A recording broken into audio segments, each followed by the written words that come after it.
Sveiki, su jumis Arnoldas iš Kayak Shop ir šiandieną pristatysime dar vieną žvejybinę baidarę Cebo 9,4.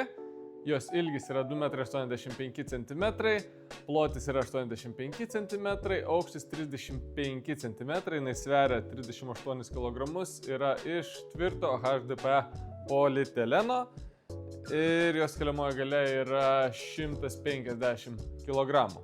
Kaip ir priklauso žvejybiniam baidariam, tai ši baidarė taip pat yra aprūpinta visais patogumais ir reikiama įranga žvejybai.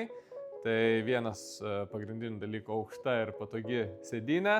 Ja galima reguliuoti per dvi padėtis, aukštesnė padėtis ir žemesnė padėtis. Ir žemesnėje padėtyje mes ją galim įfiksuoti į laikiklius. Jeigu bus itin atšiaurios sąlygos banguota ar nestabilu arba vėjuota, ta sėdynė visiškai nejudės. Arba jeigu nenorite jos tiesiog nuiminėti keliaujant automobiliu, suveržėt arba atlošėt iki galo už gumų ir galite visą laiką ją vežiotis. Turime vairą, jį sukinėjame ir vairuojame su kairė ranka. Po dešinę ranką turime vairo pakelimo nuleidimo mechanizmą. Turime nešimo rankeną. Turime vandens išpilimo angą, yra priėjimas į korpuso vidų. Jeigu norėtumėt pasitvarkyti laidus ar prisijungti akumuliatorių, prasivest laidus pro apačią, nebereikia gręžti korpuso, tiesiog atsisukat ir pasiekėt visą vidų. Elastinės juostos susidėti daiktams, meškerių laikikliai, 8 vandens nubėgimo angos.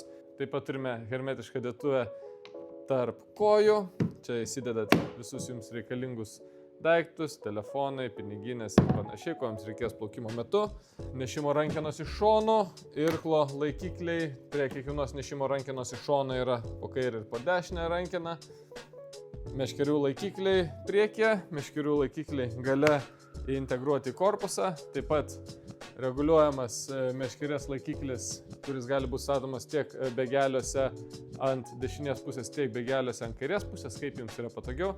Žinoma, į šitas vietas galima ne tik meškerės laikiklį montuoti, galima ir telefono laikiklį, galima ir apšvietimą ir panašiai. Daug yra visokių aksesuarų, juos galite pamatyti mūsų kitose video. Ši baidarė yra su pelekinė minimo sistema. Priekyje taip pat turime daiktadėžę ir pačiam priekyje dar viena nešimo rankena. Taip, ir baidarės dugnas yra išplatintas. Tai būtent šios vietos baidarės kraštai yra išplatinti, kad suteiktų jai daugiau stabilumo, kadangi ši baidarė yra truputį siauresnė nei standartinės žvejybinės baidarės.